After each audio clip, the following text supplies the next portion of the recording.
Merci à tous de votre présence à ce webinaire qui est organisé par FIBOA Île-de-France, l'organisation interprofessionnelle de la filière forêt et bois en Île-de-France.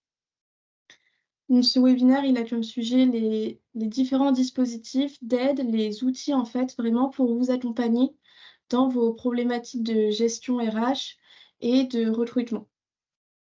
Donc, c'est vraiment un sujet assez important pour nous et on souhaite accompagner tous ceux qui souhaitent découvrir tous les outils à leur disposition.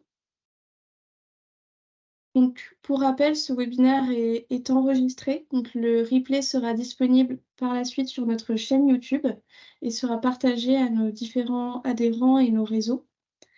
Et par rapport aux slides, donc vous les recevrez toutes après le webinaire directement par mail. Si vous avez des questions, n'hésitez pas à les poser dans le chat. Donc, il y a 2 séances de questions-réponses qui seront organisées au milieu et à la fin du webinaire. Et on pourra répondre à toutes vos questions. Ou je pourrai aussi vous donner directement la parole si vous souhaitez les poser en direct. Donc, on va pouvoir commencer. Je vais laisser la parole à Alban Garouste et David Anglaré de la Driette qui vont vous présenter leurs aides. Et ce sera suivi par Sylvain Laureau de Ocapiat. Merci beaucoup, Jade. Je vais partager mon écran. Est-ce que tout le monde voit le partage d'écran? Oui. Merci. Donc oui, merci beaucoup. David Anglaret, donc je suis responsable du service développement des compétences à la Driette Île-de-France et je suis avec Alban Garouste, délégué Île-de-France à l'accompagnement des entreprises et des reconversions professionnelles dans le service de David. Donc je vais reprendre la présentation. On va commencer par présenter rapidement la direction dans laquelle on travaille.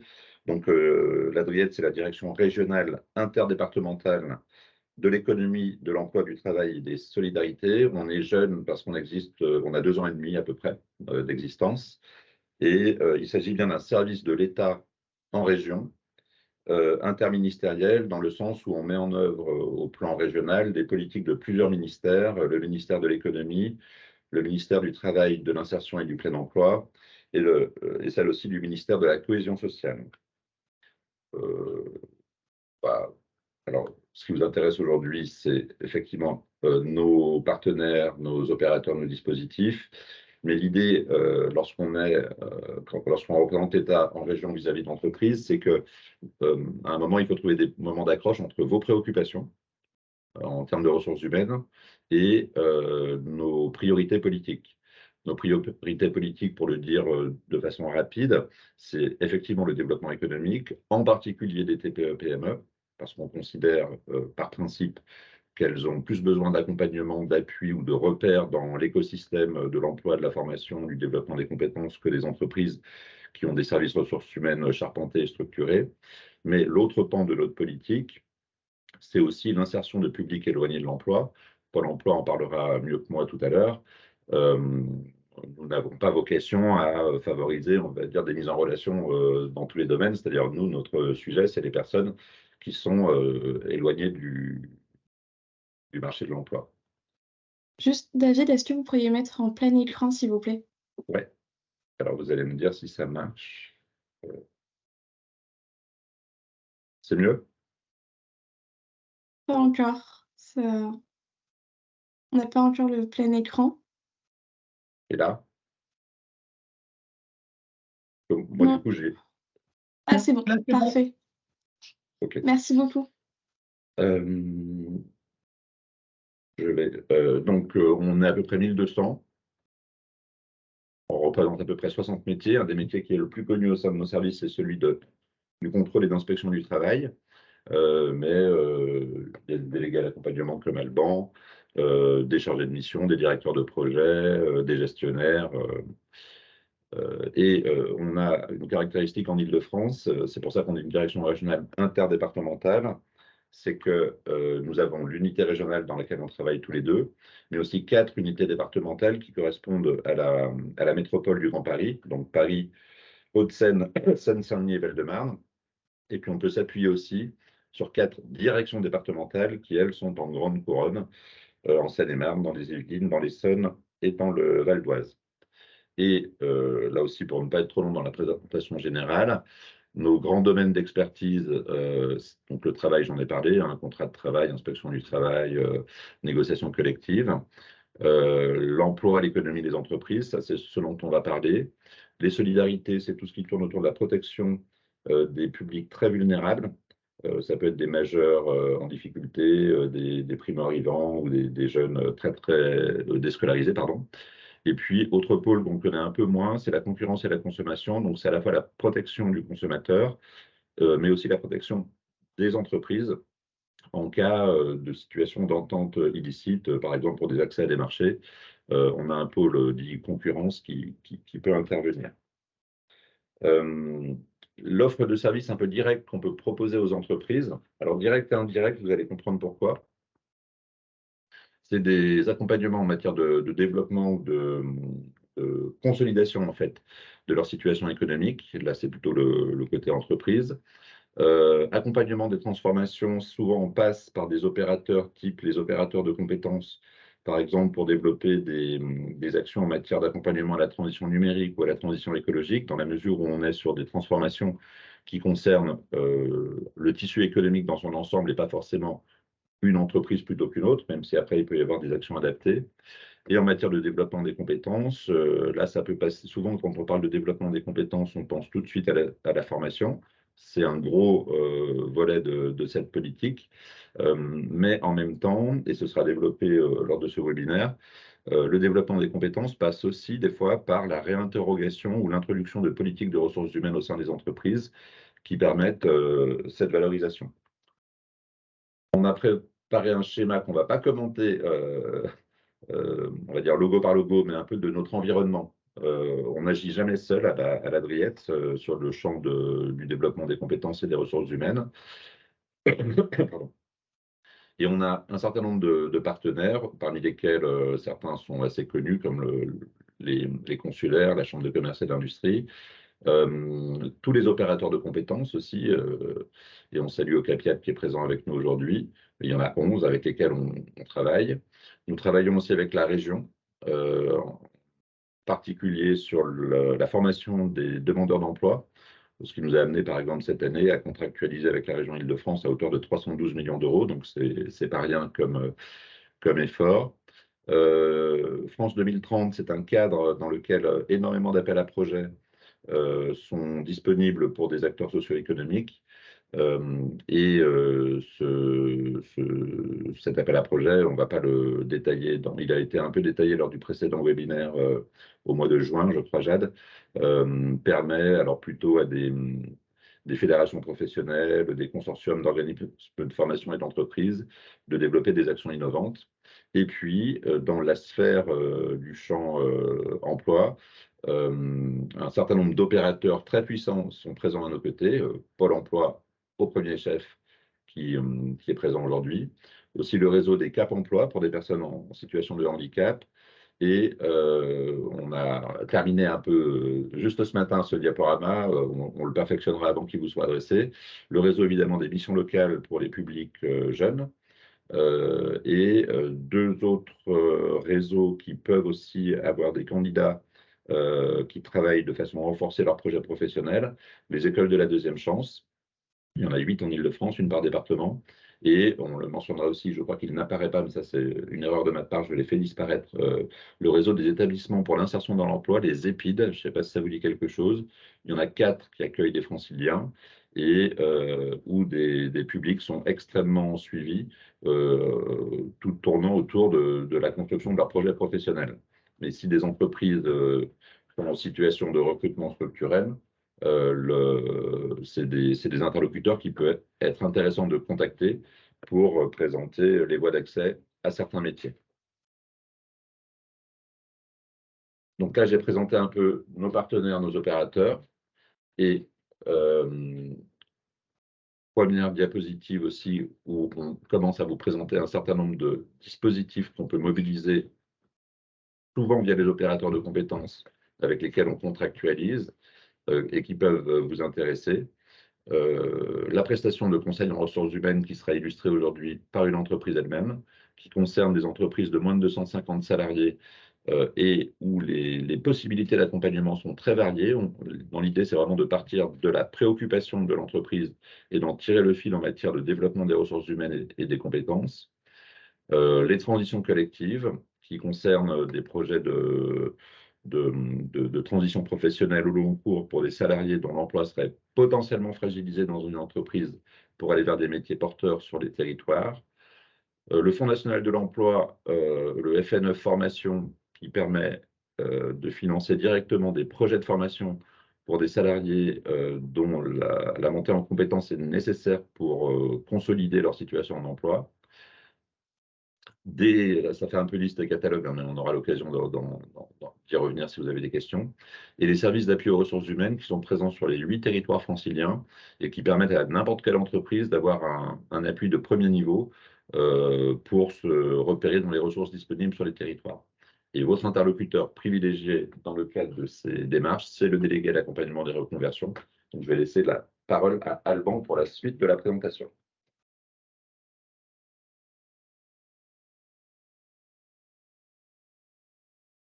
Bonjour à tous. Alors sur la partie, effectivement, on était sur la partie compétences, sur la partie développement, donc le plan France 2030 qu'on ne détaillera pas, notamment la DRIET, c'est en charge en direct du volet régionalisé et souvent effectivement de la remontée de projets qui pourraient être susceptibles d'être lauréats et aussi leur sélection. Le PIA 4, effectivement, qui a été englobé dans France 2030, qui a exactement le même but. Et puis d'autres aussi appels à projets qui sont construits soit avec le conseil régional, soit effectivement par l'État et qui sont déclinés régionalement par l'Adriette. Donc voilà, comme on le voit effectivement, l'Adriette, c'est un rôle de diffusion de l'information, de sélection et d'identification d'acteurs qui pourraient bénéficier de ces plans. Alors, effectivement, sur les transformations et les mutations de l'emploi, effectivement, pour les entreprises, vous êtes bien placés pour savoir que, notamment, les mutations liées à la transition écologique vont bouleverser le paysage de l'emploi. Et pour cela, il y a plusieurs interlocuteurs qui peuvent interagir en direct avec vous. Donc, il y a le commissaire à la restructuration et à la prévention des entreprises en difficulté, qui, comme son nom l'indique, s'occupe en priorité d'entreprises en situation économique difficile, mais effectivement qui s'occupe également d'autres entreprises en besoin de recrutement sur la partie industrielle et plus de 50 salariés. Donc c'est le réseau du ministère de l'économie. Et pour toutes les entreprises, effectivement, ma fonction, donc les délégués à l'accompagnement des reconversions professionnelles, peut vous accompagner sur les questions emploi, compétences. Et sur les questions connexes, en tout cas, vous redirigez vers le bon interlocuteur et faire suivre votre demande. Donc, effectivement, nous avons un site internet que vous pouvez consulter. Donc là, nous passons à... On vous a préparé effectivement une slide avec plusieurs slides avec les dispositifs, un bref descriptif de chaque dispositif porté par l'État au niveau de l'emploi. Je vous propose de ne pas le détailler, mais au moins vous l'aurez effectivement et vous pourrez revenir vers nous si vous avez des questions et si l'un des dispositifs vous intéresse plus en profondeur. Hop. Voilà, effectivement, sur les questionnements, voilà, c'est effectivement toutes les questions, entre guillemets, auxquelles les dispositifs s'attachent à répondre. Donc, sur la formation des salariés, sur la réorganisation du travail au sein de votre entreprise, la gestion des ressources humaines, le dialogue social. Bien sûr, une des grosses problématiques à l'heure actuelle, c'est le recrutement. Et puis, effectivement, le modèle économique. Voilà, sachant qu'effectivement, la prestation de conseil en ressources humaines sera présentée par l'opérateur de compétences, mais c'est une des principales réponses que l'on peut apporter, en plus du Fonds national pour l'emploi et du dispositif de transition collective. Voilà, donc là, c'est effectivement vous aurez à votre disposition chaque slide qui décrit plus en détail le dispositif. Voilà, puis effectivement, là, la partie sur les aides à l'embauche, emploi franc, contrat initiative jeune. Voilà, alors effectivement, très concrètement, si vous avez une chose à retenir, c'est quel interlocuteur vous pouvez contacter si vous voulez plus d'informations, si vous voulez effectivement faire part de votre problématique au sein de l'État. Donc, comme je vous l'ai dit précédemment, si vous êtes une entreprise industrielle ou une entreprise de plus de 50 salariés, vous pouvez vous adresser au service de commissaire aux structurations et à la prévention des entreprises en difficulté. Et ou effectivement au réseau des délégués à l'accompagnement des reconversions professionnelles. Donc moi, je suis à titre personnel, je suis délégué régional et il y a un délégué effectivement par département dont vous trouverez le contact à la fin. Merci beaucoup et n'hésitez pas si de toute façon vous avez des questions. On ne vous voyait plus du tout.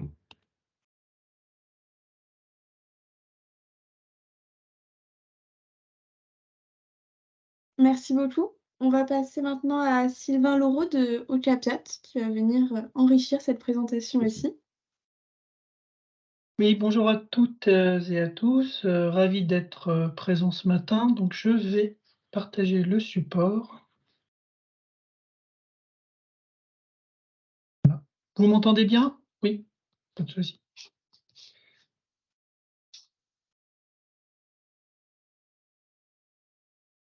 Voilà. Est-ce que tout le monde voit bien le support pour confirmation? Oui. Oui, on voit bien, mais vous pouvez mettre Merci. en grand écran. Oui, je le mets en tout à fait. Voilà. Parfait, merci. Alors, au Capiat, David tout à l'heure a indiqué que les partenaires privilégiés, notamment l'Adriat Île-de-France, étaient les OPCO. Donc nous sommes un OPCO. OPCO, ça veut dire opérateur de compétences. Nous sommes celui de la coopération agricole, de l'agriculture, de la pêche, de la transformation alimentaire et des territoires. Très rapidement, une petite présentation. On est issu de la fusion, maintenant ça date un petit peu, ça date de 2019, mais de deux organismes, dont un que vous deviez bien connaître, qui était le FAFCA, avec un autre organisme qui s'appelle l'Opcalim, et cette fusion donc, a engendré la création d'Ocapiat. Notre particularité rapidement, c'est qu'on a beaucoup de branches professionnelles qui nous sont rattachées. Alors ça, c'est un point important par rapport à votre secteur d'activité. C'est la convention collective qui, pour rappel, ce qu'on appelle l'IDCC, le numéro IDCC, qui va vous flécher sur tel ou tel OPCO. Hein. Donc 50 branches professionnelles, 185 000 entreprises adhérentes, majoritairement, et ça reflète le tissu économique français, des très petites entreprises, 98% d'entreprises de moins de 50 salariés, et plus de 1 300 000 salariés qui travaillent à hauteur de 46% dans les entreprises de moins de 50 salariés. Bon, je vais un peu vite sur la présentation. Nos missions, ce sont des missions régaliennes. Hein. Tous les opérateurs de compétences et OPCO ont les mêmes. Très importante mission, le développement de l'alternance au sens large, contrat d'apprentissage, contrat de professionnalisation, avec non seulement le développement de l'usage des contrats d'alternance par les entreprises, mais également la prise en charge financière de ces contrats. Le développement des compétences ce qu'on appelle des actifs, qu'ils soient salariés en poste ou des personnes qui vont intégrer nos filières professionnelles au sein des entreprises adhérentes. Hein, c'est ce qu'on appelle la formation professionnelle continue. Et plus globalement, à niveau national, on a un rôle d'accompagner les branches professionnelles dans la définition de leur politique de formation et également de certification pour leur permettre de se confronter aux évolutions du marché du travail, des attentes des différents partenaires et de faire évoluer donc les compétences de leurs salariés. Donc public, on a les entreprises, les actifs, les futurs actifs, et les organismes de formation et les centres de formation pour apprentis. Alors ce matin, je suis là pour vous parler, on voit dans les principaux axes de l'offre de services d'Ocapiat, de l'appui conseil RH. Donc on a le développement des compétences, faciliter l'embauche, des services en ligne, mais ce matin on va parler donc de la prestation conseil en ressources humaines que nous portons à travers un conventionnement avec la Driest Île-de-France pour accompagner les entreprises dans leurs problématiques ressources humaines et leur faire bénéficier d'expertise en ressources humaines. Alors très rapidement, la prestation conseil ressources humaines qu'on appelle donc PCRH. Ça vous permet, en tant que chef d'entreprise, de travailler avec un consultant externe spécialisé dans un domaine spécifique des ressources humaines. Ça peut être le recrutement, ça peut être la stratégie au sens large, ça peut être le plan de développement des compétences. Donc travailler avec eux sur un accompagnement sur mesure, personnalisé, qui peut aller, alors c'est quand même exceptionnel, hein, jusqu'à 30 jours. Généralement, on est sur des accompagnements qui durent entre 4 et 6 jours pour vous aider à travailler sur ce qui vous soucie hein, aujourd'hui. Alors, je pense qu'il y a un sujet aujourd'hui, c'est les difficultés de recrutement, comment être plus attractif et aussi comment fidéliser les salariés. Et cerise sur le gâteau, il y a une prise en charge financière de cet accompagnement qui peut aller jusqu'à 100%. Alors, c'est à voir en fonction de la taille des entreprises. En tout cas, aujourd'hui, au Capiat, pour les entreprises de moins de 50 salariés, avec l'accompagnement de la DRIET, peut proposer un accompagnement à 100% de cette prestation. Voilà, vous avez quelques exemples dans le pavé gris. Améliorer votre stratégie RH, réorganiser votre entreprise, intégrer les salariés en favorisant la diversité, élaborer un plan de développement des compétences. Donc, on est sur un accompagnement très opérationnel qui, tout à l'heure, il y aura des témoignages d'entreprises qui généralement vraiment donnent satisfaction aux entreprises et leur permettent d'avancer plus rapidement pour traiter, encore une fois, leurs problématiques liées à la gestion des ressources humaines. Un petit mot également sur notre autodiagnostic RH en ligne. C'est une spécificité au Capiat. Hein. Tous les opérateurs de compétences, je ne sais pas s'ils le proposent, mais simplement je le rappelle en 2 mots. C'est qu'au Capiat propose aux entreprises qui sont adhérentes, qui sont affiliées au Capiat, très simplement, si vous voulez déjà faire votre autodiagnostic, bah, vous avez la possibilité à travers un outil en ligne. Ça prend quelques minutes et ça va vous dresser déjà un premier portrait votre situation par rapport à la gestion des ressources humaines. Alors, avec vos atouts, vos leviers de progression, les points de vigilance, ce qui pourrait être une base de travail avec le futur cabinet conseil si vous souhaitez vous lancer dans une démarche PCRH et bien sûr travailler avec nos conseillers entreprises.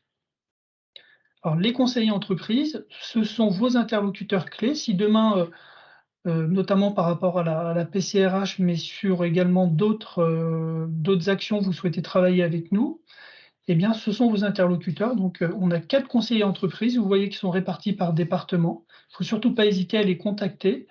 Ils vous accompagneront avec plaisir et implication dans tous vos projets.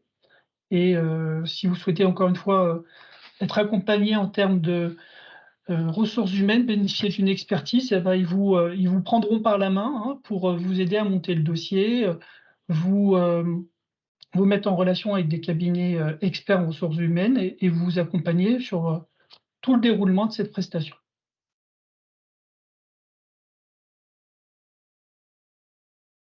Voilà ce que je souhaitais vous dire. J'espère que c'est clair, que je n'ai pas été trop vite. Merci beaucoup, Sylvain. Alors maintenant, pour illustrer un peu tous ces dispositifs qui ont été présentés par la DRIES et au Capiat, on va passer au premier témoignage d'entreprise, donc de Art et Création Paysage, avec Madame Sophie Revel-Mouros. Alors, je vais juste partager. Tac. Donc, je vais vous poser quelques questions pour illustrer un peu ces dispositifs. Donc, Madame Sophie Revel-Mouros, est-ce que vous pourriez vous présenter et présenter votre entreprise?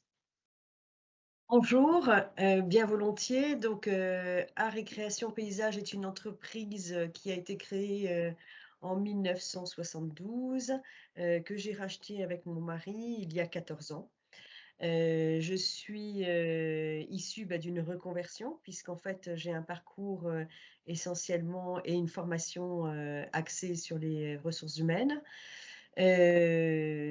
Lorsque nous avons acheté cette entreprise, je ne savais pas bien ce que je ferais, mais j'avais envie de le faire. Et puis, je me suis prise de passion pour le métier. Donc maintenant, je suis paysagiste et dirigeante de l'entreprise, puisque mon mari est parti à la retraite. Voilà pour une présentation. Donc, nous, on est sur la région parisienne, dans le 94, et on intervient essentiellement donc dans le 94, 75 et la petite couronne sud et ouest.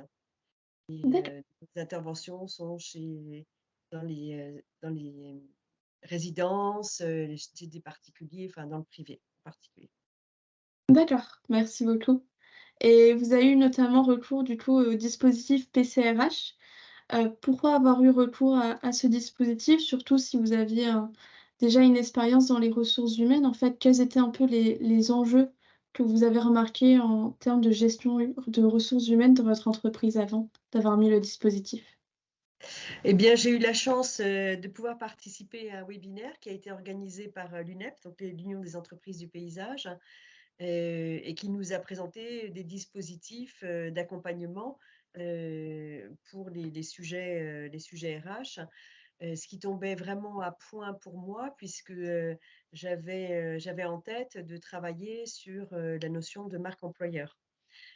Alors pourquoi travailler sur cette notion? Bah, comme ça probablement beaucoup d'entre vous, je suis confrontée à de réelles difficultés, de recrutement, mais aussi de fidélisation et je cherchais, à démarquer l'entreprise, notamment quand on passe, des annonces et à verbaliser ce qui caractérisait l'entreprise. Alors même si j'ai une expérience en RH, c'est pas évident de faire ça tout seul et donc j'ai choisi de faire appel à la consultante qui présentait le dispositif, de PCRH. Non, c'est très intéressant, surtout que beaucoup d'entreprises, en fait, ont besoin d'aide sur, la marque employeur. C'est quelque chose qui est pas encore trop mis en place, donc c'est assez intéressant. Et du coup, comment s'est placée, la mise en place concrète, en fait? Qu'est-ce que vous avez dû faire et qu'est-ce qui s'est passé dans votre entreprise quand vous avez décidé de mettre en place, cet outil? Alors ça a été, assez simple et assez rapide, à ma grande surprise. C'est vrai que j'avais pas envie de m'engager, dans un dispositif, qui allait durer, des années et donc là, j'ai pas été déçue puisqu'en fait, c'est un dispositif qui a été mis en place sur 3 mois.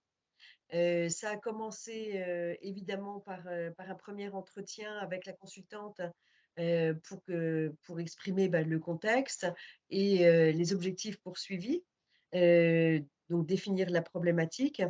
Ensuite, il y a un diagnostic qui a été réalisé, qui s'est traduit par des entretiens individuels, téléphoniques. Je vous avoue que, j'étais un petit peu, angoissée quand même à l'idée de cette, mise en route du diagnostic, puisqu'on ne sait jamais ce qui va sortir quand on soulève le tapis. Mmh. Et puis, finalement ensuite nous avons eu, enfin j'ai eu le rapport d'audit et le débrief, du contenu, et donc c'était extrêmement intéressant parce que ça a permis, finalement de mettre des mots sur ce que je ressentais et sur ce que je pressentais. Donc il n'y a pas eu de grosses surprises. Je crois que si on est honnête avec soi-même, finalement, on sait quand même à peu près bien ce qui se passe dans l'entreprise. Et donc ça a permis, bah, de mettre à plat, et puis, bah, de définir un plan d'action, d'identifier les acteurs et le planning. D'accord. Et finalement, ça a été quoi l'impact sur votre entreprise? Est-ce que vous avez vraiment ressenti un changement au niveau des ressources humaines, au niveau de l'attitude de vos collaborateurs? Est-ce que vous avez un voilà, quel a été l'impact au final? Qu'est-ce que ça a changé dans l'entreprise? Que du positif. En fait, c'était très intéressant. Alors pour moi, ça tombait bien puisque je prenais en main l'entreprise depuis 1 an. Donc c'était aussi une façon de mettre un peu, ma patte sur le management de l'entreprise. Donc finalement, cet audit a permis de confirmer mes ressentis. Il n'y a pas eu de grosses surprises. Je trouve que ça a décloisonné, les échanges, ça a créé un lien entre tous. Je pense qu'ils ont été sensibles, heu au fait d'être consultés, de recueillir leur avis sur enfin, disons sur l'entreprise. Moi, j'avais présenté cette action, comme étant une aide, au recrutement, puisque ça Mmh. fait, longtemps que je les sollicite pour essayer de me trouver des candidats. Donc c'était un sujet qui était assez connu dans l'entreprise. Donc ils ont été contents de participer et ça a permis, je trouve, de créer une dynamique en termes de communication interne, d'avoir des repères communs, d'avoir des éléments de langage communs aussi. Ça, c'était extrêmement positif. Donc, grâce au travail que nous avons fait, donc nous avons défini tout un plan d'action avec des mesures à mettre en œuvre. Donc, par exemple, ça a commencé par reformaliser notre annonce de recrutement grâce aux éléments de langage qu'on a pu trouver grâce à ce qui est ressorti de l'audit. Nous avons aussi, dans le plan d'action, il y avait un livret d'accueil, un kit de bienvenue, nous avons défini un parcours d'intégration très simple, mais qui était du coup plus formalisé. Un mail de bienvenue, par exemple, pour les personnes que nous recrutons une semaine avant, l'amélioration du site internet, le renforcement de notre présence sur les réseaux sociaux, dont Instagram, et l'installation d'un écran à l'entrée de l'entreprise sur lequel donc on fait figurer les différentes réalisations de la journée, de la semaine. L'idée, c'était de mettre en valeur chaque collaborateur, chaque équipe à travers donc les réalisations qui étaient faites. Et là, cet automne, nous allons commencer la mise en place de la FEST, donc, qui est un dispositif qui permet de mettre en place et de formaliser la formation en interne. Voilà, donc ça a été vraiment très positif. Ça fait combien de temps que vous avez fait ce diagnostic? Alors, le diagnostic, on l'a commencé en avril et on a terminé le dispositif fin juin, même pas fin juin, mi-juin. Et en fait, moi, j'ai pas attendu la fin du dispositif pour commencer à mettre en place des plans d'action. Voilà, donc là, aujourd'hui, on a déployé quasiment l'ensemble du plan d'action qu'on s'était fixé.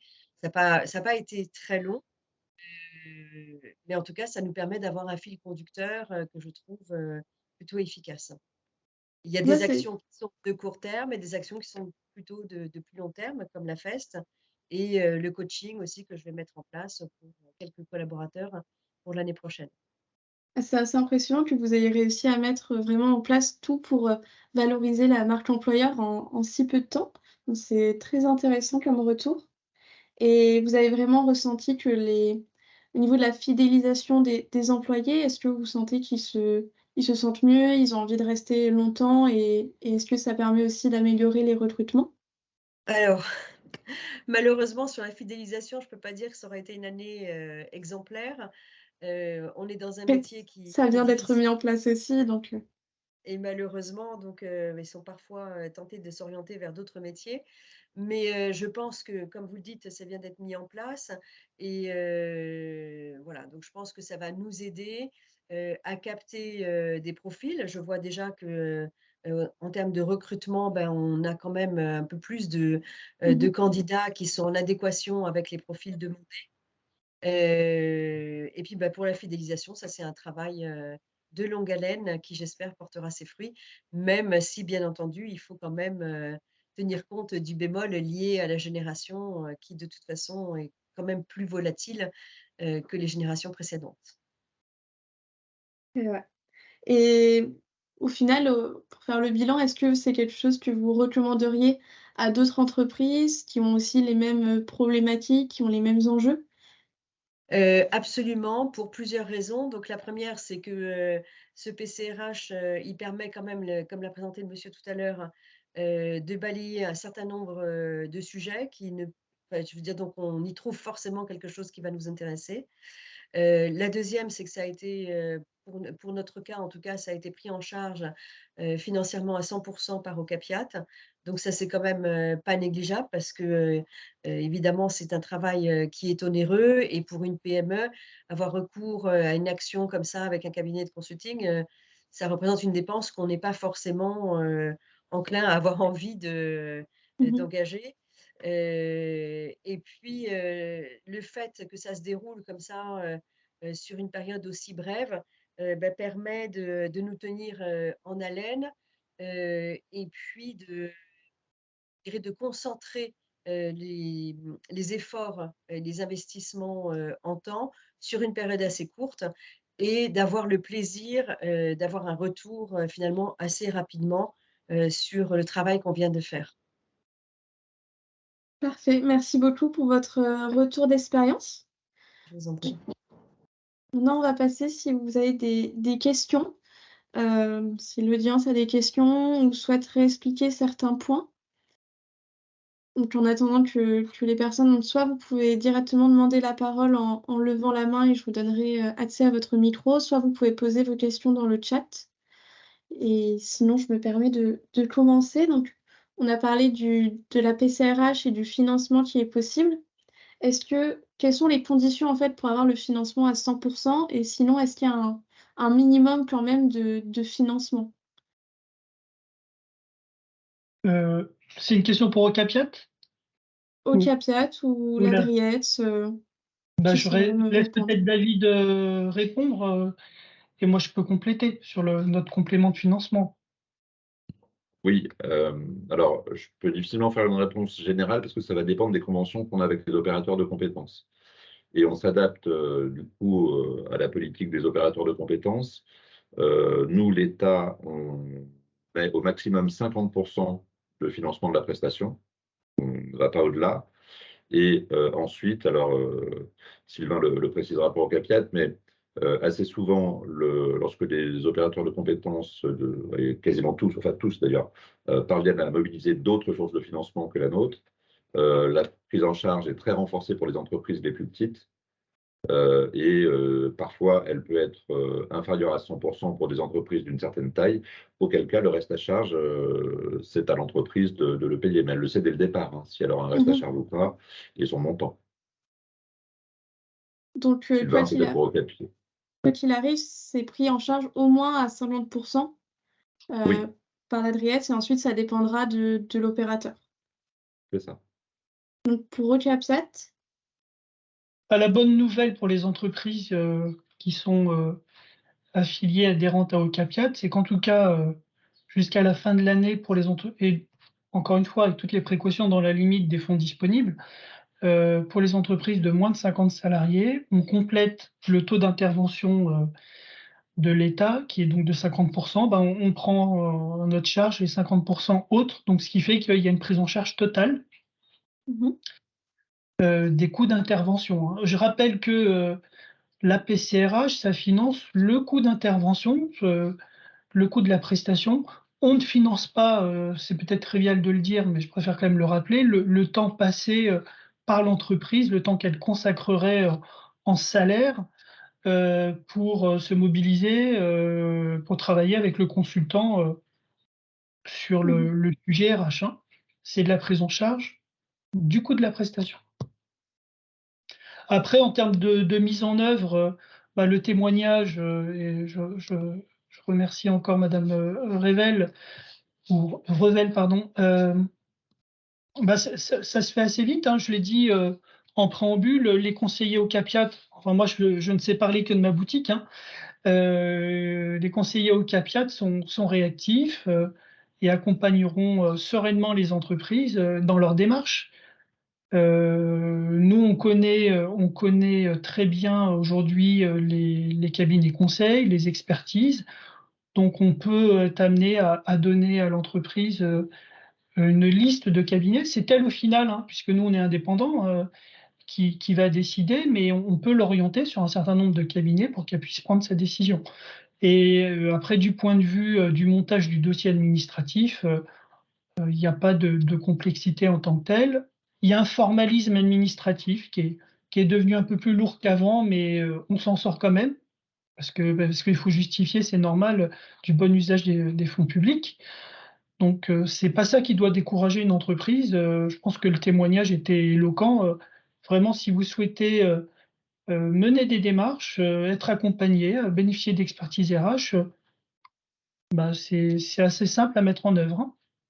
Et ça peut aller très vite. J'ai juste Et une remarque, Jade. Je crois que ceux qui ne sont pas présentateurs n'ont pas accès au micro et à la caméra. Non, mais on peut lever la main et comme ça, je peux donner Ah, la parole directement, d'accord, je ok. peux donner le micro. Après, il y a aussi le chat, enfin la conversation pour poser des questions. Donc n'hésitez J'espère pas. que j'espère qu'on a répondu à votre question, Jade. Oui, oui, oui, tout à fait. Et du coup, l'autodiagnostic, c'est aussi que pour les adhérents au CAPIAT ou c'est possible de le faire et de Alors là, c'est que appliquer pour en les même temps? adhérents au CAPIAT, mais j'imagine que les autres OPCO proposent certainement un service équivalent, mais c'est vrai que c'est une bonne base. Ça se fait pas tout seul, généralement ça se fait avec le conseiller, hein. Ça doit prendre un petit quart d'heure pour le faire. Et ça va vous donner déjà une idée de, comme je le disais tout à l'heure, de vos forces, de vos faiblesses et de vos axes d'amélioration. Ça peut être un déclencheur. Moi, vraiment, je pousse pour que, avant tout, PCRH ou diagnostic RH, cet autodiagnostic soit réalisé. Alors, c'est pas parfait à coup sûr, mais ça donne quand même des tendances. Ça éclaire sur un petit peu le profil RH de notre entreprise, de l'entreprise, et donne des axes de travail qui peuvent être souvent en cohérence avec le besoin ressenti, exprimé par le chef d'entreprise en termes d'accompagnement. D'accord, très bien. Et du coup, on a parlé de CAPIAT, mais est-ce que ce serait possible de réexpliquer un peu les autres OPCO qui sont aussi présents et le champ d'action un peu de chaque OPCO?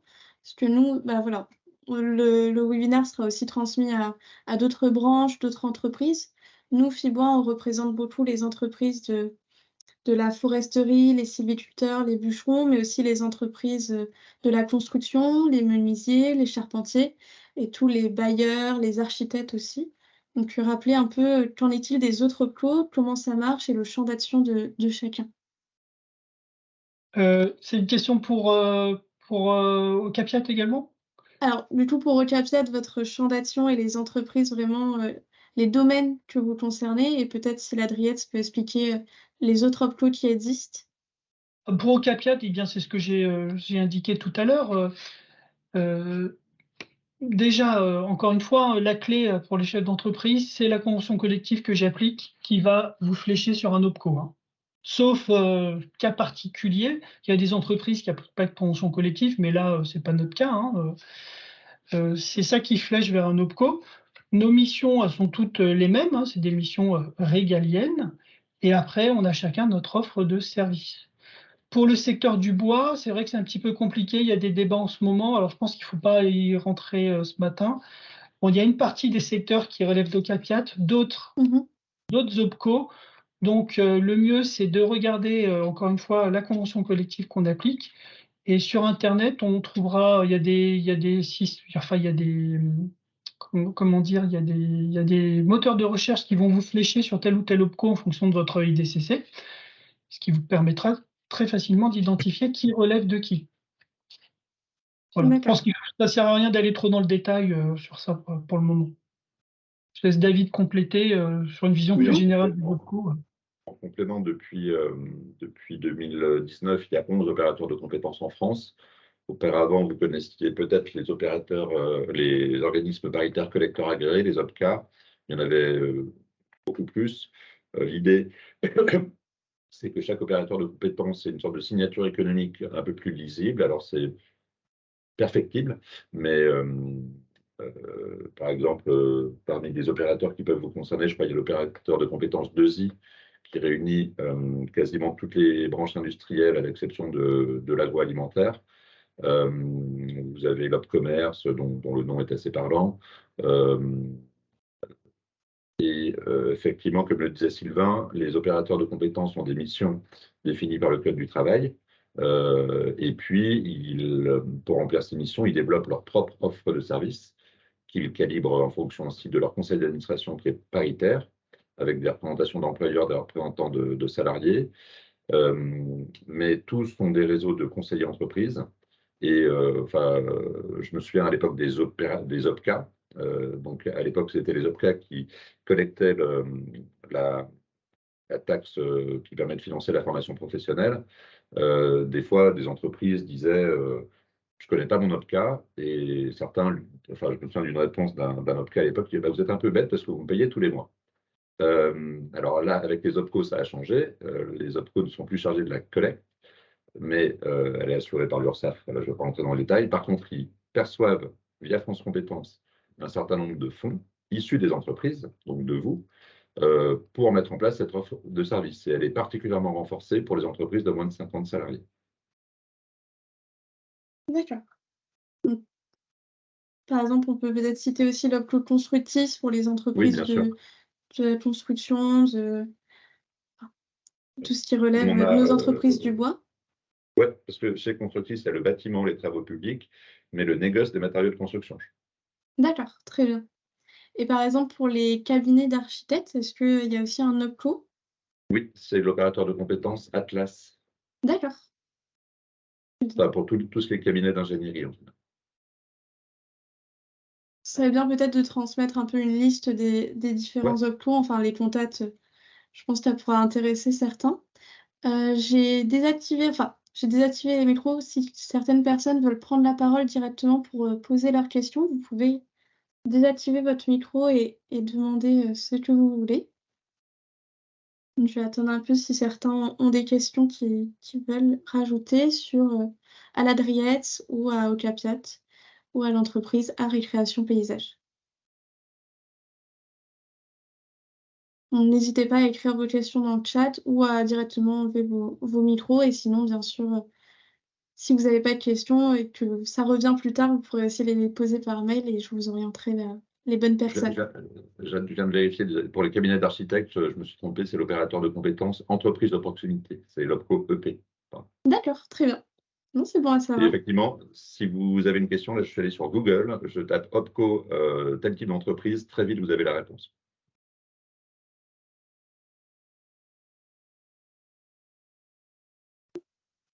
Est-ce qu'il y a d'autres questions?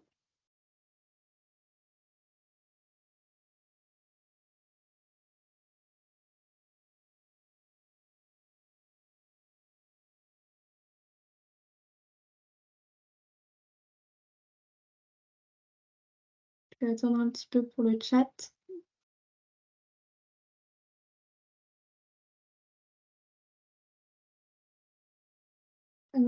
Claudia, j'ai vu que vous vouliez taper quelque chose dans la conversation. Est-ce que vous voulez poser votre question soit si vous vous sentez plus à l'aise dans la conversation ou à l'oral directement?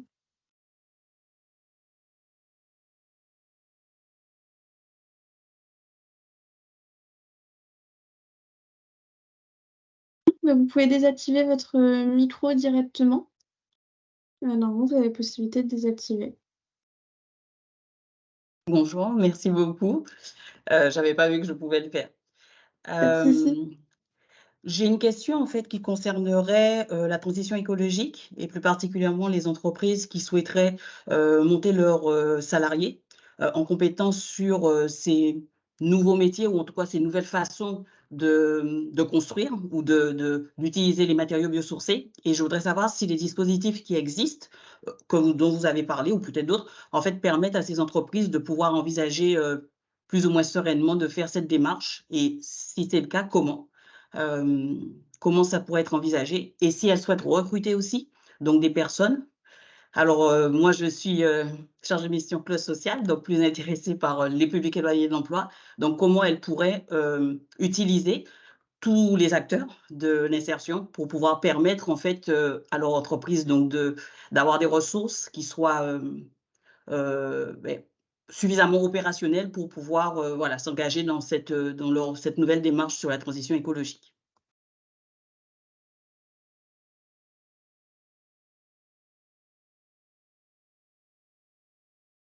Vaste. Question assez technique. Est-ce que, Henriette, vous avez des éléments de réponse? Alors, je ne vais pas avoir d'éléments de réponse très précis parce qu'on n'embrasse pas toutes les formations. Par contre, là, sous le contrôle de Sylvain, je pense que ça vaut le coup de contacter votre conseiller entreprise pour faire un point avec lui sur les certifications ou les formations existantes et les organismes de formation qui les délivrent. Parce que ça vous permettra de savoir s'il y en a à proximité de votre entreprise ou pas, ou alors du lieu de résidence de vos salariés. Mais c'est typiquement le genre de questions à approfondir avec un conseiller, me semble-t-il.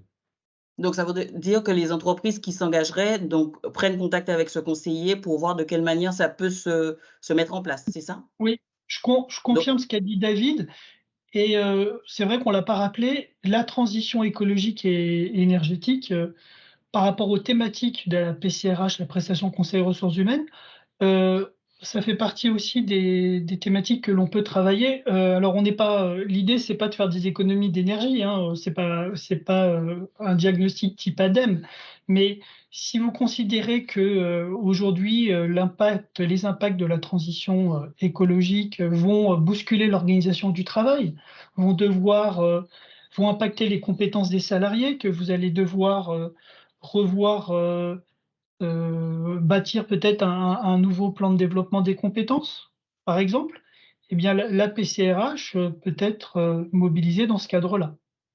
d'accord, Donc les éléments de contexte, c'est la transition écologique. d'accord. Merci. Je vous en prie, à votre disposition. Bien, on va passer à la seconde partie du webinaire. Si vous avez d'autres questions qui vous rappellent plus tard, n'hésitez pas à les mettre dans la conversation et on pourra y revenir à la prochaine séance questions-réponses. Et donc sinon, on va passer à la présentation par Pôle emploi des différents dispositifs qu'il propose.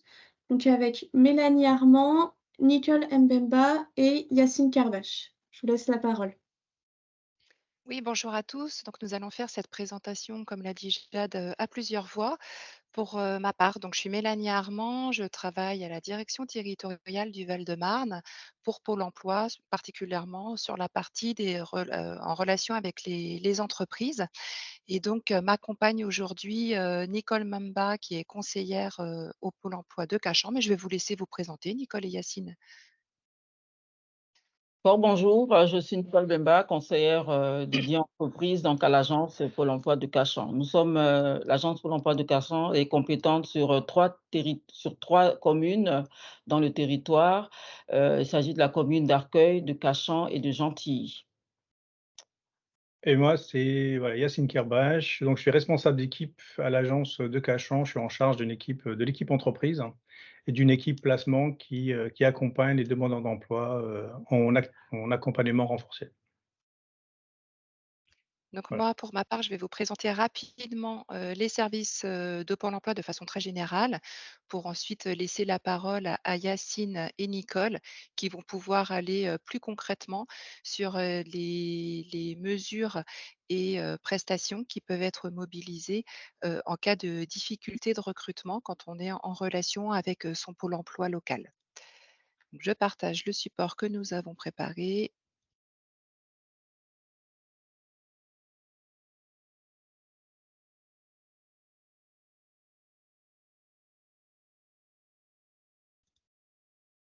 Alors, désolée, mais je n'arrive pas à avoir accès à l'écran pour pouvoir partager. Ah si, ça doit être bon là.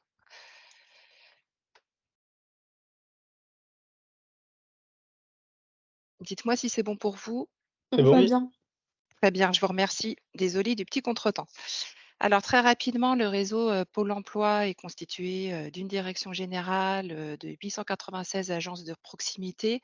En Île-de-France, nous avons 8 directions territoriales et 120 agences de proximité. Ce qui est important à retenir, c'est qu'on a toujours une agence de proximité qui est à votre service pour pouvoir répondre à vos questions et vous accompagner dans vos recrutements. Nos missions concernant les relations avec les entreprises, c'est d'accompagner les entreprises dans leurs projets de recrutement par la mise en relation avec des demandeurs d'emploi. Pour ça, on a plusieurs engagements dédiés spécifiquement à l'entreprise. Nous avons tout d'abord des conseillers qui sont entreprises, qui sont spécialisés sur cette thématique et qui sont à votre écoute et qui s'engagent à répondre à votre besoin dans les meilleurs délais. Par ailleurs, on a un engagement fort qui est de vous proposer des solutions adaptées à votre besoin en cohérence avec le marché du travail et en cohérence avec votre offre d'emploi.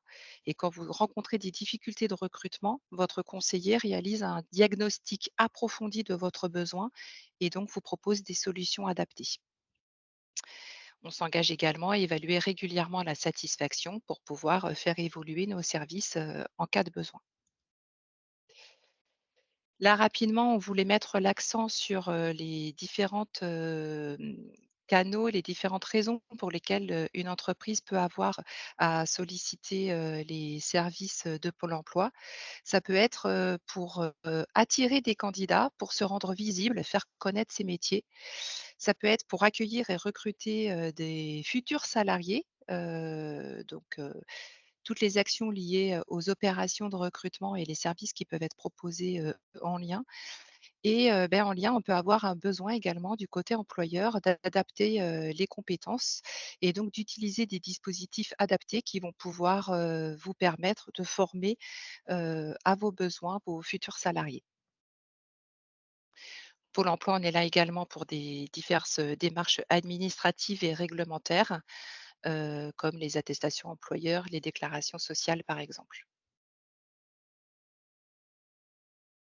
On voulait vous rappeler, donc on a bien sûr tout un réseau de proximité, mais Pôle emploi, c'est également un site internet sur lequel vous avez l'ensemble des services qui peuvent être proposés avec notamment une banque de profils, la possibilité de déposer son offre en ligne. On va pas s'attarder sur le sujet parce que pour une présentation vraiment concrète de notre service pôle emploi.fr, il faudrait y consacrer un petit peu de temps. Mais en cas de besoin, les conseillers en agence sont également disponibles pour pouvoir vous aiguiller dans l'utilisation de nos services. Voilà. Donc voilà, pour la présentation très générale de ce que c'est Pôle emploi, de notre réseau et de nos services en ligne, j'en ai terminé.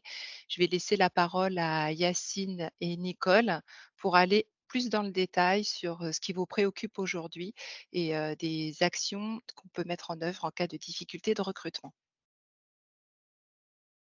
Ouais. Très bien.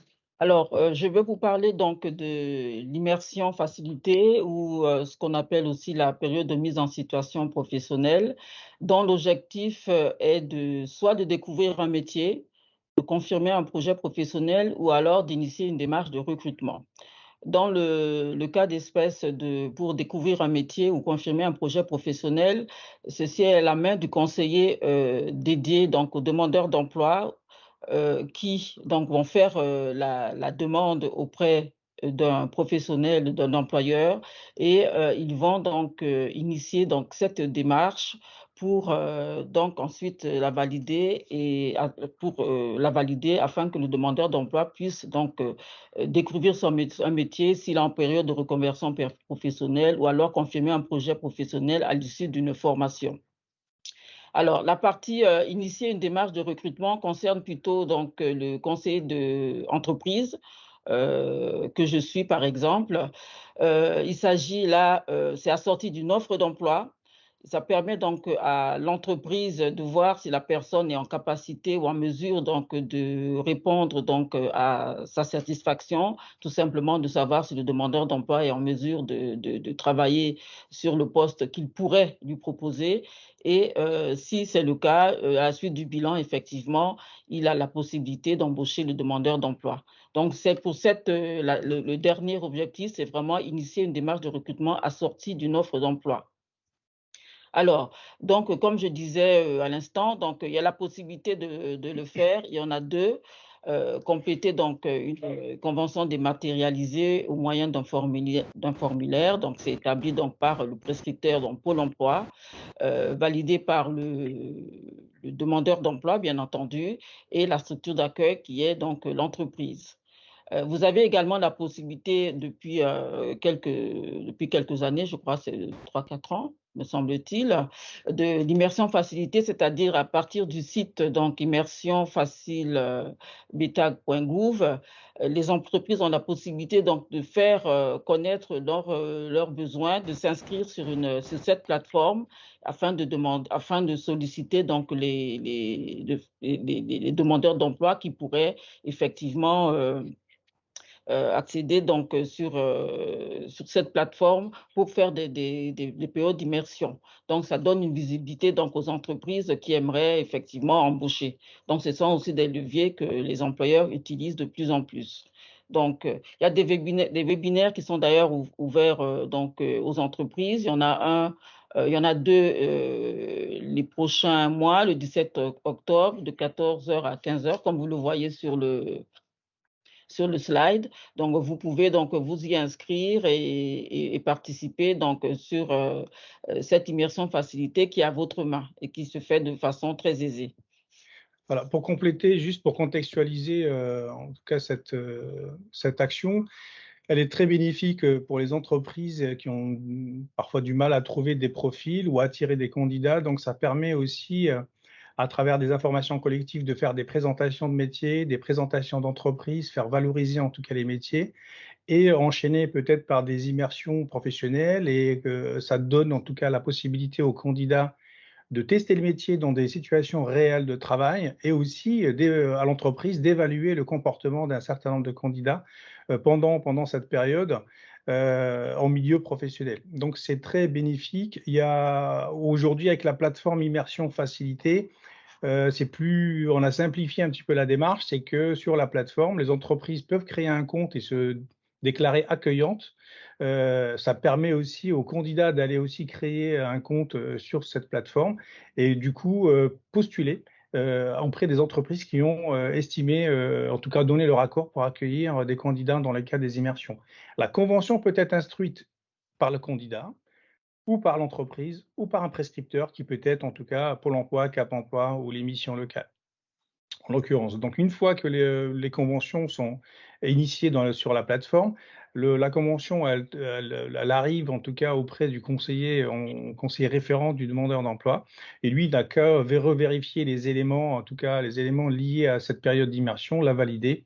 Et tout s'installe en tout cas sur les outils et la personne peut accueillir le demandeur.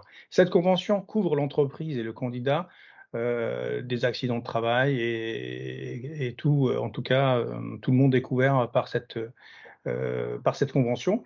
Et Immersion Facilitée est une application de la plateforme de l'inclusion. Donc, elle commence à prendre de l'ampleur et de plus en plus d'entreprises, c'est-à-dire enregistrent leur compte sur cette plateforme. Donc, n'hésitez pas pour avoir vraiment beaucoup plus de détails d'aller sur les webinaires. Voilà, ça vous permet d'avoir une idée beaucoup plus précise de la mesure. Et l'immersion en complément peut être vraiment, très courte, hein. On peut partir sur une immersion de 1 semaine, avec un candidat, quelqu'un qui souhaite, soit, dans le cadre d'un recrutement comme l'expliquait, Nicole, soit dans le cadre d'une, découverte, de métiers, de secteurs, venir, sur une immersion en 1 semaine en entreprise. Ça permet de se projeter concrètement sur le métier, le secteur, l'entreprise en elle-même, son organisation, la façon dont on y travaille et pour vous, employeur, de vérifier peut-être certains savoir-être puisque sur une immersion d'1 semaine, les compétences techniques, probablement, vous ne pourrez pas, les pressentir, mais des savoir-être, des façons de s'intégrer, de se comporter en entreprise, ça peut être vraiment un levier intéressant pour vous et qu'on promeut, très largement, dans les pôles emploi, pour pouvoir, réussir les parcours de demandeurs d'emploi et réussir les recrutements.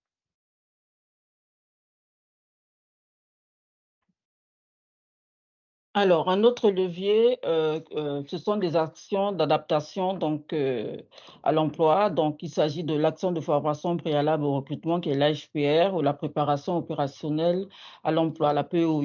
En fait, c'est quasiment similaire à la différence que pour l'une, il s'agit donc de recruter en CDD d'au moins 12 mois et l'autre c'est en CDI ou alors CDD de plus de 12 mois. Alors, l'objectif donc de ces 2 actions d'adaptation, c'est de former les demandeurs d'emploi, donc avant l'embauche, et afin qu'ils acquièrent les compétences qui sont attendues par l'entreprise. Bon, les avantages, bien entendu, c'est de répondre de manière précise aux besoins de l'entreprise, d'accompagner les demandeurs d'emploi dans leur montée en compétences, et la finalité, c'est qu'ils accèdent donc à l'emploi. Alors, sont concernés par ce dispositif, donc les employeurs du secteur privé, public et même aussi des particuliers employeurs. Donc, tous les demandeurs d'emploi donc, peuvent y prétendre. Il suffit qu'ils soient inscrits, qu'ils soient indemnisés ou non. S'ils ne sont pas indemnisés, ils auront une rémunération de formation Pôle emploi, puisqu'il s'agit donc d'une mesure de Pôle emploi. Voilà. Et à l'issue donc de la formation sur présentation du bilan, l'entreprise va percevoir donc une aide par rapport à la formation qu'il aura donc proposée donc aux demandeurs d'emploi. Mélanie, si tu peux faire défiler le... Voilà, alors l'AFPR, comme je le disais à l'instant, l'AFPR comme la POI, c'est de 400 heures maximum. Ça peut aller au-delà, mais pour cela, il faut faire une demande auprès de notre direction régionale pour effectivement vérifier si le besoin de formation est vraiment adapté ou nécessaire pour que vraiment les montants soient élevés et la durée en heures. Alors, pour le cas de l'AFPR, il s'agit donc de mobiliser donc, soit un organisme de formation interne à l'entreprise, soit un tuteur au sein de l'entreprise. Alors, le formulaire peut être initié donc, soit par nous, conseillers entreprise, ou alors par l'employeur à partir de son espace pôle-emploi.fr, qu'ensuite nous validerons après avoir vérifié, bien entendu, le plan de formation, donc les modules de formation qui seront donc dispensés pour le candidat. Voilà, le plan de formation qui sera validé par le candidat, par Pôle emploi et par l'entreprise, bien sûr. L'objectif est que le candidat puisse bénéficier d'un CDD de minimum de 11 mois, ça va de 6 mois à 12 mois maximum, ça c'est la spécificité. Et le contrat, ça peut être un contrat de professionnalisation à l'issue ou alors tout simplement un contrat de travail temporaire d'au moins 6 mois. Alors, pour cette aide de l'AFPR, dans le cadre de la formation interne ou du tutorat, c'est 5 € de l'heure, avec, comme je l'ai dit tout à l'heure, un maximum de 400 heures. Exceptionnellement, ça peut aller au-delà, mais pour cela, il faut vraiment que ce soit validé donc, par la direction régionale sur présentation du besoin de formation pressenti par l'employeur et le demandeur d'emploi. C'est 8 € de l'heure si effectivement la formation a été réalisée par un OPCO. Et c'est le cas Oui. Excuse-moi, c'est réalisé par un centre de formation externe. Il y a une coquille. Ouais. Je vais le rectifier. Donc, Jade, je vous enverrai la rectification du support. Oui, Ouais. bien sûr, pas de problème. Je voulais pas le faire là en direct pour pas brouiller les pistes, mais je vous l'adresserai. Pour la POI, donc la formation, donc en général, elle est réalisée par un organisme de formation externe, l'organisme de formation externe qui choisit son OPCO, qui réalise donc la formation au moyen donc d'un plan de formation préalablement établi et signé avec le demandeur d'emploi. Donc l'entreprise, bien sûr, est validée par nous. L'objectif, c'est que la personne soit embauchée donc en CDI ou alors en CDD de moins 12 mois. Et ça peut être aussi dans le cas d'un contrat de professionnalisation ou même d'apprentissage de moins de 12 mois. Et là, par contre, la participation financière dans le cadre d'une formation dispensée par un organisme de formation externe, par le taux, c'est de 8 € de l'heure. Voilà. Et comme je disais tout à l'heure, les taux et le nombre d'heures peut être au-dessus si vraiment, encore une fois, le besoin de formation est vraiment en adéquation avec ce que l'employeur attend du candidat. Voilà, donc il s'agit, c'est toujours assorti d'une offre d'emploi au préalable. Donc l'employeur nous contacte, il dépose une offre d'emploi et ensuite on lui trouve des candidats. S'il en trouve un et que ce candidat, il le pressent, mais il lui manque des compétences spécifiques pour occuper le poste, à ce moment-là, il mobilise donc l'AFPR. Nous, on l'accompagne, l'AFPR ou la POI, bien sûr. Le conseiller entreprise l'accompagne pour qu'il puisse donc réaliser au mieux donc l'intégration du salarié via cette formation. Et à l'issue de tout ça, effectivement, il y a un bilan qui est fait et le contrat de travail qui débouche ensuite par la suite. Alors le principe, c'est plutôt quand même 400 heures, de formation maximum. Les dérogations, c'est vraiment, très à la marge. En revanche, sur le montant de 8 € dans un centre de formation, on a la possibilité, comme l'expliquait, Nicole, si c'est cohérent au vu du besoin et au vu de ce qui a de l'écart de compétences entre, le futur salarié, le demandeur d'emploi et le poste qu'il aura à occuper, il y a possibilité de déroger au montant de 8 €. Toujours sous validation, bien sûr, de Pôle emploi. Mais, la dérogation, c'est surtout sur le montant horaire, davantage que sur, le volume d'heures, qui dans le cadre de conventions, classiques AFPR-POE doivent plutôt rester dans le cadre des 400 heures. Voilà, donc pour juste abonder peut-être et résumer l'AFPR PEI, c'est que pour une entreprise, ça permet en tout cas de ne pas supporter en tout cas la charge de ce développement de compétences ou la charge de cette adaptation aux compétences pour le poste. Pendant la période de l'AFPR PEI, la personne est considérée comme stagiaire de la formation professionnelle, comme on l'a précisé. Il ne fait pas partie de l'effectif de l'entreprise. Donc, à l'issue de cette AFPR PEI, l'entreprise, au moment de signer le contrat, elle va récupérer un candidat qui répondra à 100% aux attendus de compétences nécessaires pour le poste.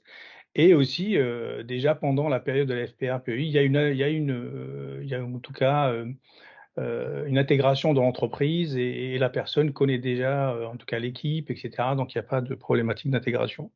Pour faire suite, en tout cas sur l'AFEST, en tout cas l'action de formation situation de travail, que la dame de Art et Création connaît bien puisqu'elle l'a déjà mobilisé. En fait, l'AFEST, ce n'est pas une mesure proprement dite, mais en tout cas une modalité pédagogique qui est associée à l'AFPR et la PEI.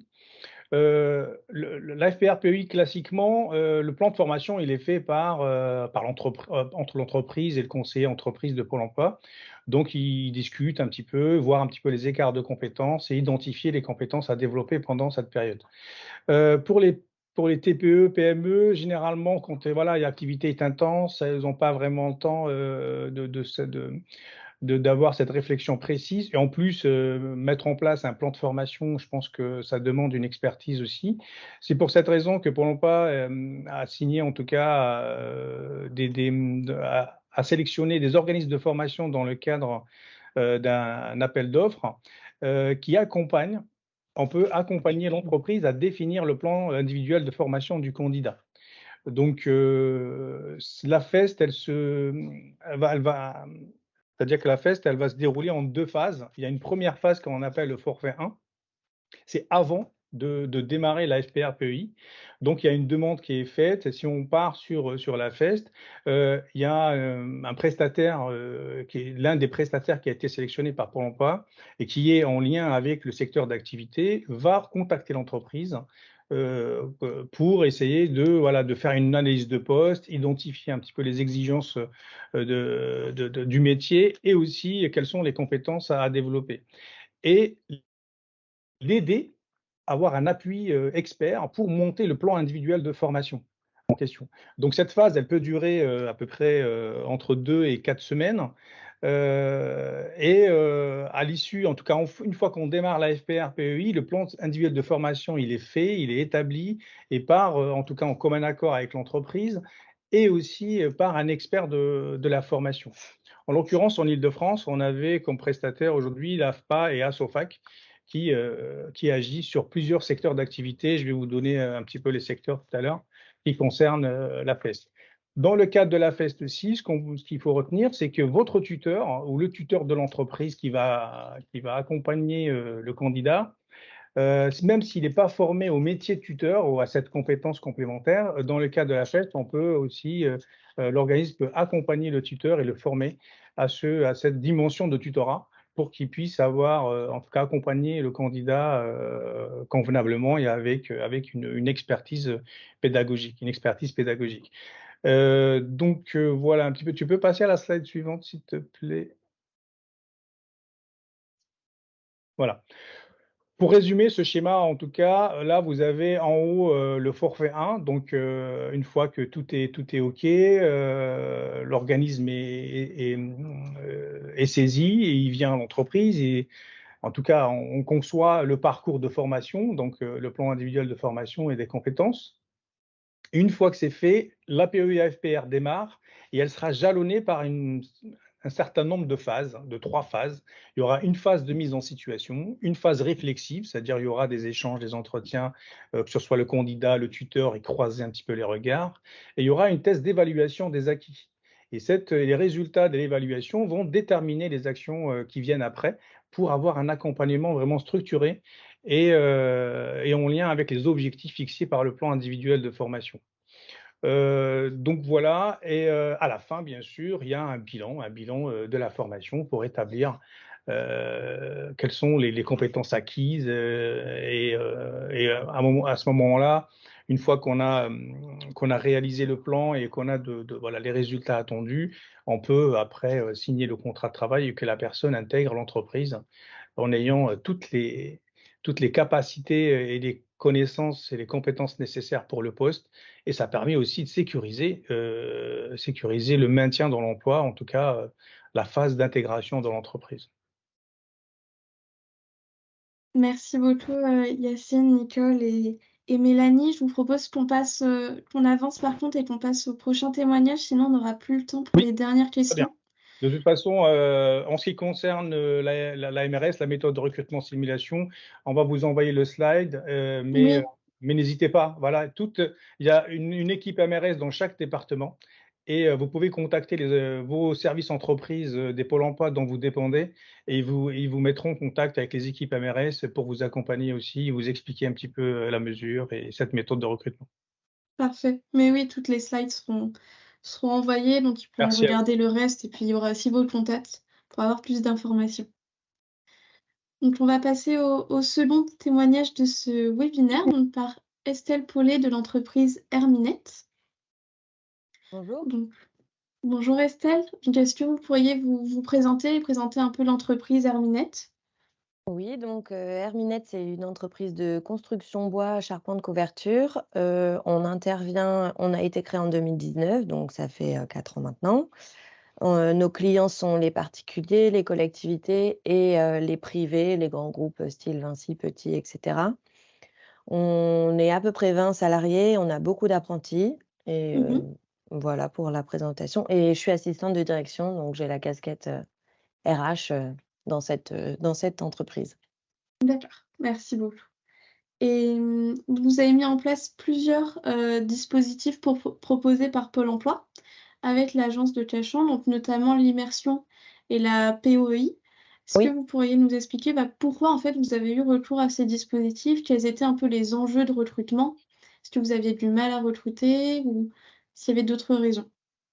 Alors, je vais commencer par l'immersion facilitée. Quand j'ai pris mes fonctions, je me suis renseignée, j'étais en contact avec madame Bemba et j'ai créé notre profil sur immersion facilitée et de là, j'ai eu plusieurs demandes d'immersion.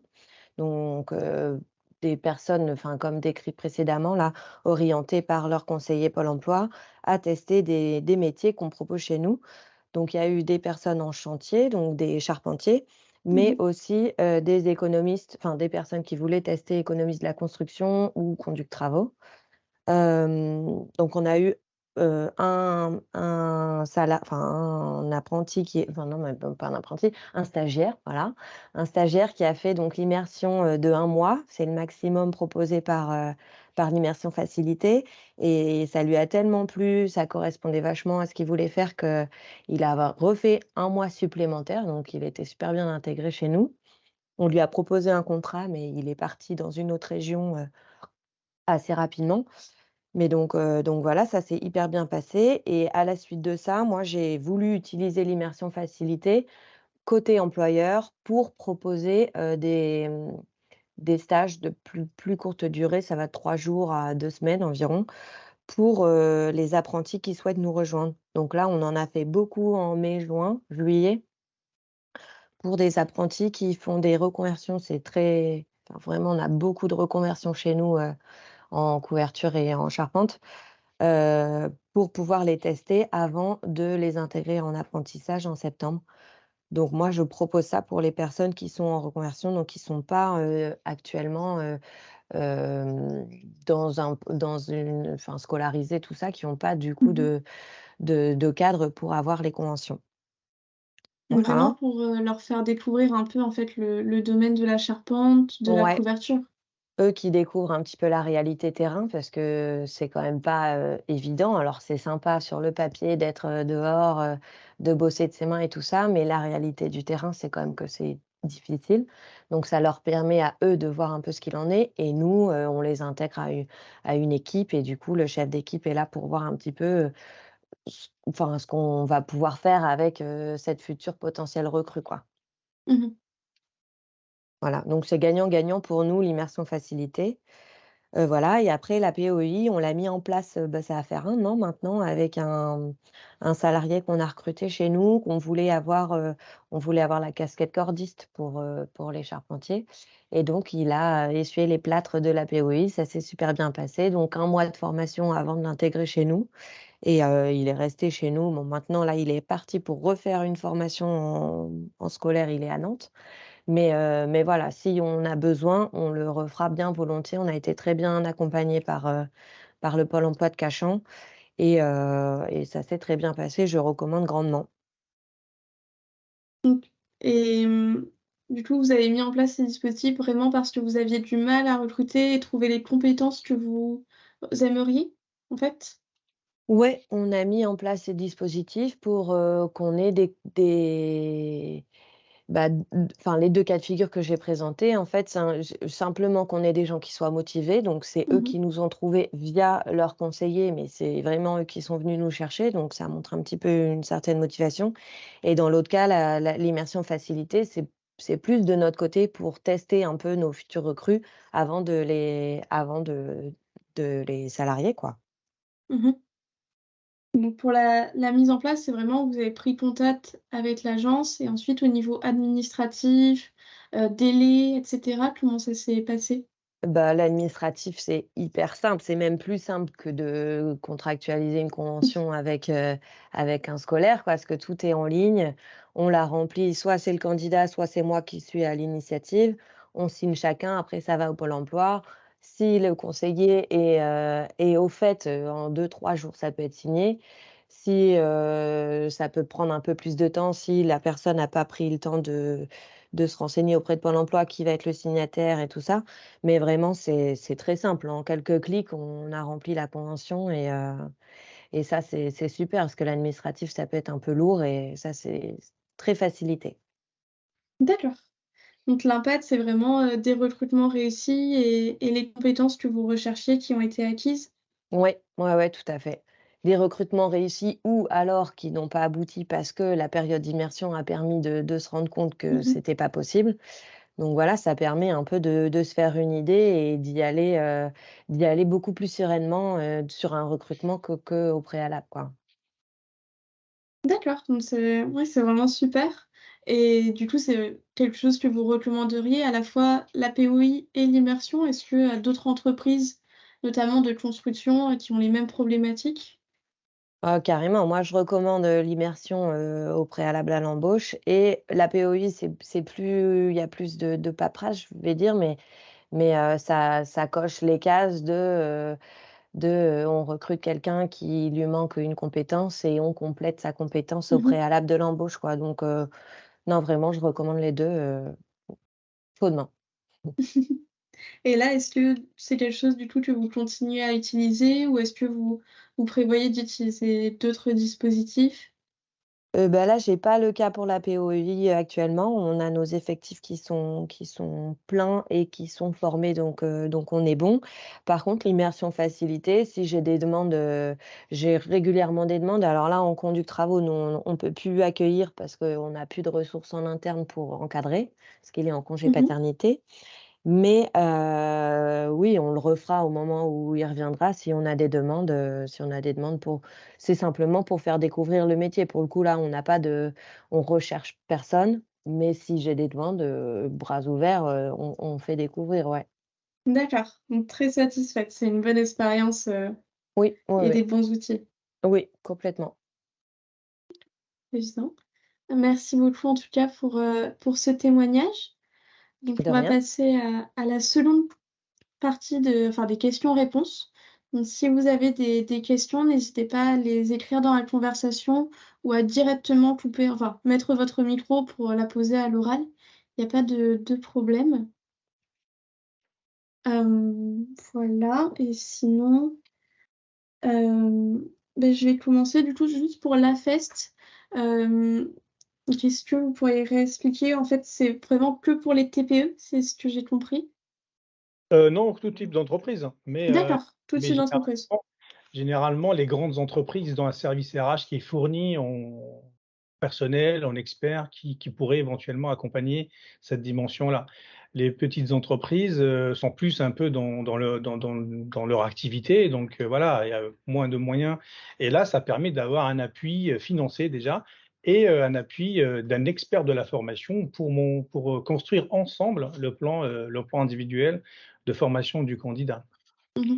Et ça concerne plusieurs secteurs. Ça concerne la construction, généralement les secteurs, le plus en tension, mais voilà, c'est la construction, les services aux particuliers, l'industrie, notamment la filière, du bois, hein, elle fait partie en tout cas de ce secteur. Le service aux entreprises, donc les services techniques, scientifiques et aussi le commerce, tout avec toutes ses D'accord. spécificités. Mmh. Donc voilà et nous, une fois que le prestataire est déclenché, je pense que l'entreprise est contactée dans les 48 heures. D'accord. OK, c'est très bien. C'est vrai que nous, la filière four et bois, on a beaucoup de problématiques, des métiers en grande tension quand même. Donc on a une question dans la conversation de Claudia, par rapport aux aides, donc AFPR et POI. Est-ce qu'elles sont mobilisables avec les CFA ou les organismes de formation qui ont des nouvelles formations en éco-construction? Alors, Ah, il faut également prendre contact avec le pôle emploi local, pour, Mmh. étudier concrètement, le projet de formation. Le principe, ça reste les 400 heures déjà pour savoir si c'est, mobilisable, ou pas. Et après, bah, c'est comme, la réponse apportée par, Okapiat et Ladriette tout à l'heure. C'est vraiment il y a pas de réponse, générique, tant qu'on est dans le cadre de ce qui est, réglementaire. Après, il faut ensuite, prendre contact avec le pôle emploi local pour étudier, l'ensemble du projet et pouvoir avoir une confirmation de la validation. D'accord, très bien. Est-ce que ça a répondu à votre question, Claudia, ou est-ce que vous voulez préciser? Hop, je vois qu'une autre personne écrit dans la conversation. Non, très bien. C'est un remerciement. Donc moi, j'ai une dernière question. Par rapport au financement, c'est quand même quelque chose qui intéresse souvent les entreprises au final. Donc vous en avez parlé un petit peu et j'aurais bien voulu si vous pouviez repréciser à quel point c'est pris en charge, enfin, est-ce que tout est pris en charge ou est-ce que c'est seulement une partie? Et peut-être si madame Paulet, vous pouviez compléter en est-ce que vous, ça a été pris en charge? À combien vous avez financé? Est-ce que c'est un critère un peu pour vous, ce genre de dans la mise en place de ce genre de dispositif, si c'est financé ou pas? On parle de la POI? Oui, la POI et Heu, l'immersion? l'immersion facilitée, moi, je paye absolument rien dans la mesure où c'est normalement des demandeurs d'emploi, Mmh. donc leurs droits chez Pôle emploi continuent de courir quand ils sont en immersion chez nous. Voilà et pour la POEI, de la même manière, ça s'est fait avant l'embauche et tout a été pris en charge par Pôle emploi. On avait vu avec madame Mbemba, la convention, de notre organisme de formation, celui qu'on avait choisi, dans quelle mesure, ça allait couvrir et tout ça, tout était bon et moi en tant qu'employeur, j'ai pas déboursé un seul centime pour cette formation, préalable à l'embauche. La D'accord, règle non, en cas de c'est bon formation à en savoir. organisme ex la règle, excusez-moi, en cas de formation en organisme externe, c'est 8 € de l'heure qui est pris en charge pour 400 heures maximum. Il y a une, dérogation qui peut être possible, donc c'est toujours au vu, des besoins, en développement de compétences, de la difficulté de recrutement et c'est toujours en lien avec, un accord qui est donné par le pôle emploi. la règle, le principe, c'est 8 € de l'heure. Ce qui est intéressant, comme l'expliquait Madame Paulet, c'est que le demandeur d'emploi qui rentre en AFPR POE, du coup, il est stagiaire, considéré comme stagiaire de la formation professionnelle et il est rémunéré pendant ce temps-là, quelle que soit sa situation antérieure vis-à-vis de Pôle emploi. En immersion, le demandeur d'emploi garde son statut de demandeur d'emploi. S'il est indemnisé, il continue à être indemnisé. S'il n'est pas indemnisé, il continue à ne pas être indemnisé. C'est une prestation, l'immersion professionnelle. C'est ce qui fait le distinguo avec l'AFPR et la POE, qui sont des mesures d'adaptation. Donc, dans ce cadre-là, le demandeur d'emploi est indemnisé, quel que soit son statut antérieur. Et en ce qui concerne la FEST, la mobilisation du prestataire externe, de l'expert en tout cas en formation, est prise en charge aussi, en plus de la FPR PEI qui suit après. Donc tout le parcours est pris en charge. D'accord. Bah, c'est très bon à savoir. Je pense que ça va intéresser beaucoup. Est-ce qu'il y a des dernières questions? Je veux dire, c'est l'organisme de formation externe qui est payé.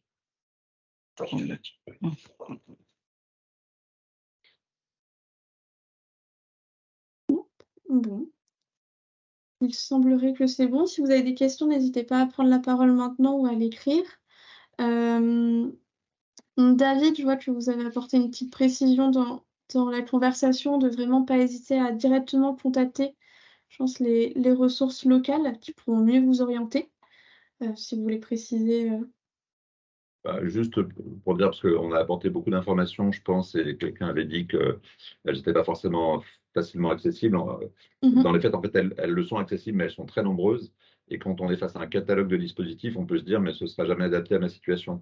D'où l'idée de faire appel aux ressources au plus près de l'entreprise, parce que l'idée, s'il y a tous ces dispositifs, je ne suis pas là pour promouvoir le fait qu'il y en ait beaucoup, mais c'est que ça permet aussi de s'adapter à des situations très précises. Et effectivement, tout ce qu'on a présenté, ça ne va pas forcément, dans l'ensemble, vous concerner chacun, mais sans doute un ou deux, ou une combinaison. Voilà, donc ce genre de webinaire, il a son intérêt, mais moi j'ai toujours l'impression qu'on apporte beaucoup d'informations, alors qu'après, l'agilité, c'est de savoir se servir de nous et de nous utiliser comme des outils, que ce soit des services de l'État, du service public de l'emploi, et je me permets de le dire aussi des opérateurs de compétences. C'est-à-dire qu'on est à votre service. Et aussi, ça peut être une sorte de parcours, d'appui. En tout cas, ça va de l'analyse du diagnostic RH qui peut être fait par des prestations DRIEDS, l'appui des OPCO et la mobilisation ensuite par des dispositifs de Pôle emploi. Donc, ça suit son cours. C'est une sorte de logique de parcours que l'entreprise peut utiliser les différentes structures qui sont présentes aujourd'hui et construire une sorte de parcours de l'analyse RH jusqu'à la mobilisation des dispositifs au plus près du besoin et des problématiques de l'entreprise. Non, mais c'est sûr que voilà, c'est un webinaire avec beaucoup d'informations, très dense, une présentation très complète de tout ce qui existe, mais finalement, ce sera du cas par cas. C'est vraiment pour donner les clés à ceux qui nous écoutent de comment vous aider, comment vous accompagner dans la gestion RH et au recrutement. Et ensuite, c'est à voir avec les ressources locales, les conseillers qui pourront mieux vous orienter et avoir cet accompagnement vraiment personnalisé, individualisé. Très bien. Il semble qu'il n'y ait pas d'autres questions, donc je vais clore ce webinaire. Un grand merci à tous, tous les participants et les intervenants d'avoir été présents pour ce webinaire. Si vous avez des questions, vous avez mon adresse mail, je vous ai envoyé le lien de connexion pour le webinaire, donc n'hésitez pas à me poser des questions et je pourrai vous orienter vers les ressources et les intervenants. Et je vous enverrai aussi prochainement les diaporamas qui ont été présentés avec tous les intervenants en copie pour que vous puissiez directement prendre contact avec eux. Et le replay sera disponible ensuite sur notre chaîne et sur notre site. Voilà. Merci à tous et bonne journée. Merci à Merci, Jade. D'avoir aidé. Merci à vous. Bonne journée. Merci.